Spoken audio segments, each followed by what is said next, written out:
ಪ್ರತಿನಿತ್ಯ ಕ್ಲಾಸ್ ವರ್ಗಗಳು ನಡೀತಿದ್ವು, ಕ್ಲಾಸ್ಗಳು ನಡೀತಿದ್ವು, ಪಾಠ ಪ್ರವಚನಗಳು ಗಂಟೆಗೆ ಕ್ಲಾಸ್ಗಳು ನಡೀತಿದ್ವು ಇಲ್ಲಿ. ಹಾಗೆ ವಿಶ್ವವಿದ್ಯಾಲಯದ ಗಳಿಗೆ ಪ್ರಕಾರ ಪಾಠ ಮಾಡ್ತಿದ್ರು. ಹಾಗೆ ಹಿರಿಯೂರಿನಲ್ಲಿ ಬೋಧನ ಗ್ರಾಮದಲ್ಲಿ ಪಾಠ ನಡೀತಿತ್ತು.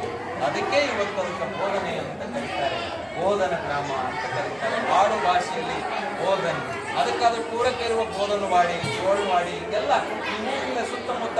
ನಾನು ಕೇಳಿದೆ ಇಲ್ಲಿ ಯಾವ ನದಿ ಹರಿತದೆ ಅಂತ ಕೇಳಿದೆ. ನಾನು ಬೇಕಂತ ಕೇಳಿದೆ. ಯಾಕೆ ಕೇಳಿದ್ರೆ ಬೆಣ್ಣೆತ್ವರೆ, ಅಮರ್ಚ, ಕಾಗಿಣ, ಕಮಲಾವತಿ, ಆಮೇಲೆ ಕೃಷ್ಣ, ಭೀಮೆ, ಇದೆಲ್ಲ ನಮ್ಮ ಜಿಲ್ಲೆಯ ಜೀವ ನದಿಗಳು. ಇವತ್ತಿನ ಮಕ್ಕಳಿಗೆ ನಿಮ್ಮ ತಾಲೂಕಿನ ನದಿಗಳು ಯಾವುವು ಅಂತ ಗೊತ್ತಿಲ್ಲ, ನದಿಗಳ ಉಗಮ ಸ್ಥಾನ ಯಾವುದು ಅಂತ ಗೊತ್ತಿಲ್ಲ. ಹಾಗಾಗಿ ನದಿಗಳ ಉಗಮ ಸ್ಥಾನ, ಜಲಮೂಲ ಎಲ್ಲಿ ಹುಟ್ಟ್ಯದ ಅದು ಸಹಿತ ಮಕ್ಕಳಿಗೆ ನಾವು ತಿಳಿಸ್ಕೊಡ್ಬೇಕಾಗಿದೆ. ಇಂತಹ ಭವ್ಯ ಪರಂಪರೆ ಇರುವಂತಹ ಒಂದು ಗ್ರಾಮ ನಮ್ಮ ಜಿಲ್ಲೆಯಲ್ಲಿ